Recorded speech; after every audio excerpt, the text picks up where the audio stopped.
नमस्कार। फिर एक बार गर्व की अनुभूति, बहुत गौरव का विषय।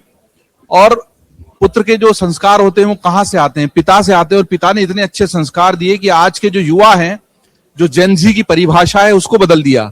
वो जेनजी जिनको कई आंदोलन करने के लिए या हिंसा करने के लिए या विध्वंस करने के लिए भड़काया जाता, उन जेनजी के लिए, जेनेक्स के लिए दरअसल उदाहरण तो है वेद मूर्ति, देवव्रत, महेश रेखे। तो महेश रेखे जी जो है, महेश चंद्रकांत रेखे जी, उनके संस्कार है। और वो खुद वेद मूर्ति हैं, वेदों के बड़े ज्ञाता हैं। और उन्होंने अपने पुत्र को ऐसे संस्कार दिए कि 19 वर्ष की आयु में ही इस युवा ने पूरी दुनिया में अपना नाम कर लिया, इसलिए कि भारत के वेदों के साथ वो खड़े थे। महेश जी, आपका स्वागत अमर उजाला में। आप बताइए किस तरह से ये वेद की आपने पूरी अभ्यास करवाया देवव्रत जी को, कहां से ये विचार आया और कैसे इस युवा को आपने दुनिया के युवा से अलग बना दिया? अवश्य। पहले तो आपका बहुत बहुत धन्यवाद, हमें यहाँ एक आकर संवाद करने का एक अवसर प्राप्त करवाया। अमर उजाला के लिए हमने बहुत बार हम उसका आभार व्यक्त करेंगे। पहली बात तो कुछ करने के लिए किया नहीं था, कुछ प्राप्ति के लिए नहीं किया था। ये तो हमारा कर्तव्य है, हमारी परंपरा है। और हमारे कुल में भी वेद अध्ययन की परंपरा है। उसी के माध्यम से उनको पढ़ाया। और हमारे घर में वैदिक पाठशाला है जो निरंतर 12 साल से यहाँ चल रही है। और उसके साथ साथ और 40 छात्र भी हमारे घर में इसके देवव्रत के साथ पढ़ते हैं, तो उनका भी अध्ययन यहाँ चल रहा है। और वैदिक परंपरा को जीवित रखने के लिए ये हमने ये पाठशाला का आयोजन, ये उसका जो संस्था का स्थापन किया, मैं और मेरी धर्मपत्नी ने, हम दोनों ने उसका स्थापन किया।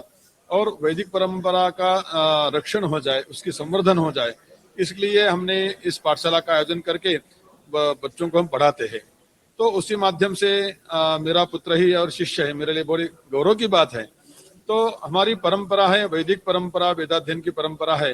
तो जीवित रखने के लिए हर प्रयास हम कितना भी कर सके उसका प्रयास करके हमने उनको पढ़ाया है। और उनके जन्म संस्कार के बाद लगभग 10वें साल में उसका अध्ययन चालू किया। और लगभग 8 से 9 साल में ही उसने पूरा अध्ययन किया है। ये बड़ी गौरव की बात है हमारे लिए भी। कोई छात्र या उसके साथ साथ पुत्र कोई ऐसा कार्य करता है तो बड़ी गौरव की, आनंद की बात है हमारे लिए। बहुत गौरव की बात है, बहुत आनंद की बात है। समय कम है, आपकी फ्लाइट का समय हो रहा है, लेकिन लालच मन में है। और एक व्यावहारिक प्रश्न भी है। लोग देखते हैं कि ठीक है, हो रहा है, वेद का अध्ययन हुआ, 2000 श्लोकों को कंठस्थ कर लिया, पढ़ लिया, लेकिन आज के युवा जो है वो तो करियर और पैसे के ज्यादा सोचते हैं। तो ये जो 40 युवा आपके यहाँ पढ़ भी रहे हैं, देवव्रत भी हैं, इनका आगे करियर क्या? ये करियर का जवाब मिलेगा तो शायद 40 के बजाय 400 युवा इससे जुड़ेंगे। निश्चित। ये सवाल तो बहुत जगह हमें प्राप्त होता है और कुतूहल भी लोगों के मन में होता है, लेकिन इसका जवाब हम एक ही श्लोक में देंगे, जो गीता में श्लोक है, अनन्याश्चिन्तयन्तो माम ये जनाः पर्युपासते तेषां नित्याभियुक्तानां योगक्षेमं वहाम्यहम्। जो धर्म की आस पकड़ के चलेगा और हमारे संस्कृति का आचरण करेगा, भगवान ने जिसको जन्म दिया है वो तो उसकी भरण पोषण की व्यवस्था भगवान ने करके उसको यहाँ भेजा है। लेकिन हमारा विश्वास हमारे धर्म के ऊपर, हमारे शास्त्र के ऊपर, हमारे संस्कृति के ऊपर, हमारे धरोहर के ऊपर बिल्कुल चाहिए, रखना ही चाहिए। कोई भी व्यक्ति किसी भी क्षेत्र में हो, लेकिन क्षेत्र अपना अपना अलग होता है, कार्य क्षेत्र अलग हो सकता है, लेकिन हमारे धर्म से हम जुड़े रहें और जुड़ने के बाद भी हम उस धर्म के माध्यम से अपना जीवन यापन करें तो हमारा उसमें सार्वत्रिक हमारा कल्याण ही है।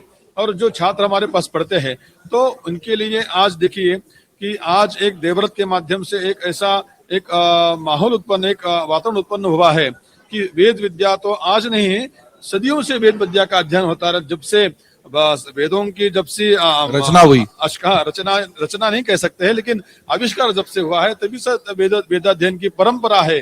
वो परंपरा ऐसी है कि निष्कारेण, उसका कोई फल प्राप्ति के लिए वेद अध्ययन करना नहीं है, भगवान की आज्ञा का पालन करने के लिए ही वेद का अभ्यास करना है।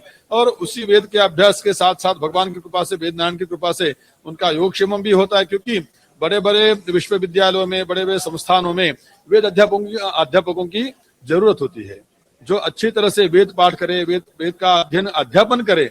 उसी माध्यम से इन लोगों को भी अच्छी जगह पे बहुत उनका सम्मान पूर्वक उनको बुलाया जाता है और उनको ये दिया जाता है। तो बिल्कुल निश्चित ऐसा किसी ने सोचना नहीं चाहिए कि इसमें क्या है, ऐसा है कि इसमें क्या नहीं है, इसका विचार करना चाहिए। इसमें क्या है ये सोचने की बजाय ये सोचे क्या नहीं है, और क्या इसमें नहीं है। करियर की भी उज्जवल संभावनाएं हैं। बिल्कुल, बिल्कुल। वेद पढ़ाने वाले, वेद जानने वालों की बल की कमी है हिंदुस्तान में। दूसरी विधाओं में तो बहुत लोग मिल रहे हैं, तो वेद का अध्ययन करें। बहुत बातें हो सकती हैं लेकिन समय की कमी है। मैं अभी तो महेश जी का आभार करूंगा अमर उजाला से जुड़ने के लिए, और आगे इस तरह की बातों का सिलसिला जारी रहेगा। एक नई जागृति का दौर है भारत में, उसको कैसे हम आगे बढ़ाएं वेद के इस अध्ययन के माध्यम से, उस पर बात होती रहेगी। महेश जी फिलहाल आपका बहुत आभार, और देवव्रत जैसे होनहार बालक को इस तरह परिष्कृत करके समाज को देने के लिए आपका बहुत धन्यवाद। अगर आप ये वीडियो YouTube पर देख रहे हैं तो हमारे चैनल को सब्सक्राइब कर बेल आइकन दबाएं, और Facebook पर देख रहे हैं तो हमारे पेज को लाइक करें।